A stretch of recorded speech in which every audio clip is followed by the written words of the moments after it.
1. What's up, guys? Welcome back to Bible Fun with the Dunns. Today we're in Psalms 52, 53, and 54. The reason we're laughing around here is we were goofing around before this. Yeah. Making me crazy. Bloopers. Okay, let's start. In Psalm 52, David is writing about how he's writing about how God, he judges the proud and he's the judge of all. And he's specifically writing this about Doeg, who we remember if we go back to 1 Samuel. Doeg is that random guy who watches... he's a spy. Yeah, he spied on David when he was given the holy bread and Goliath's sword. He was just that random guy, and it said... And Doeg was watching, and then later we find out that he's undercover working for Saul. Well, he wasn't even undercover. He was just a nosy guy. And then later, when he thought he was going to get on Saul's good side, and I guess he did, and he said, "Oh, I know who David went to. He went to Ahimelech." Yeah. And that's when Saul had all of Ahimelech and all the priests killed and all their families killed. So David is writing Psalm 52 about Saul and about Doeg, correct.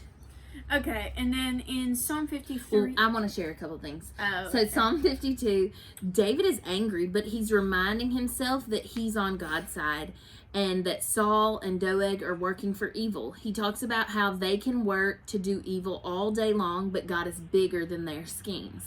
And he says, the steadfast love of God endures all day. He says, God will break you down forever. He will snatch and tear you from your tent. He will uproot you from the land of the living. He is angry at these bad guys, these enemies, I guess. And as David writes this psalm, he's reminding himself of who God is. Okay.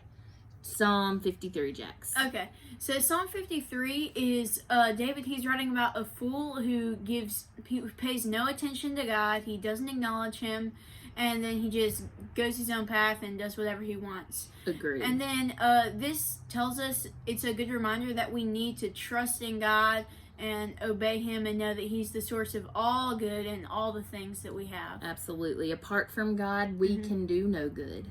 So we need God. And then in Psalm 54, David is in distress, and he says in verse 2, God, hear my prayer, listen to the words of my mouth. Bible drill verse. And then David gets angry, and that what's on his own heart, he talks to God about it, and that's a really good example that we can follow. Agree. What I love about this chapter is that, and I'll tell you more in a second in my takeaway, but it's that even though David comes to the Lord with all this anger and angry feelings, after talking to God for a little bit, he can't help but end that psalm with worship and praise of God. So guys, what was your takeaway? John, what was yours?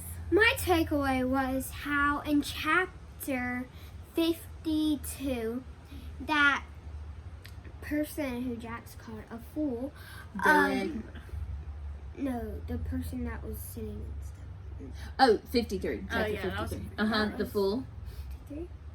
It's fine. So, he was like doing lots of bad stuff, and then one day some people just started hurting him, or he just got hurt, and then I think that shows us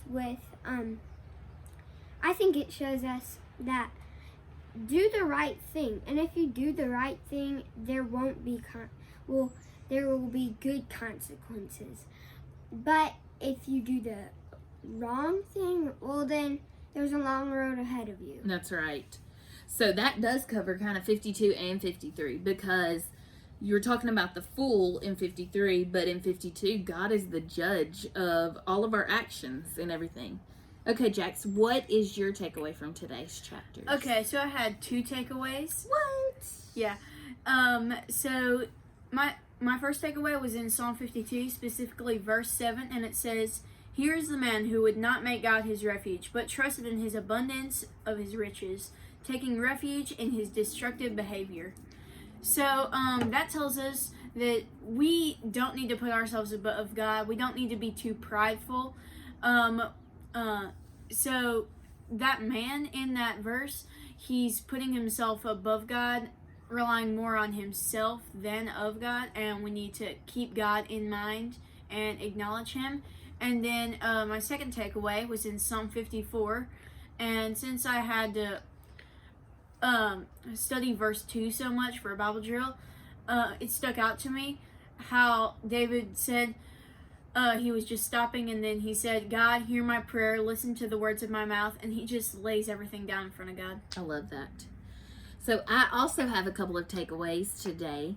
I love the reminder in chapter 53 that we need God if we want to do good. I would guess that most of us want to live as good people. We want to all have a good impact on the world. And so Psalm 53 reminds us that we cannot do that without God. And then I love David's prayer example to God in Psalm 54. David is super angry. He runs to talk to God about it. And from spending time with God, no matter what kind of feelings David started out with, he's now overwhelmed by being in God's presence, by being in the presence of Almighty God. And his response to him is to worship him. Anger, messy feelings, and all. And this shows me that I can go to God with whatever I may be feeling. God meets me exactly where I am. Messy, constantly changing feelings and moods. And then the best part is God is constant. He doesn't change. He is steadfast. And so much so that his goodness and his power and his might and his love and all the other things that he is are way bigger than my feelings. He can take whatever I bring to him and turn it into worship. I love the effect that God has on us. So today's challenge, let's try that out right now. Let's go to God in prayer and in conversation. Let's take him everything that we are right now, messy, not cleaned up, just as we are, and let's spend time talking to him, and let's let him turn that time with him into worship. All right, friends, thank you so much for joining us today. We're having fun in the Psalms with you. We will see you tomorrow. Bye.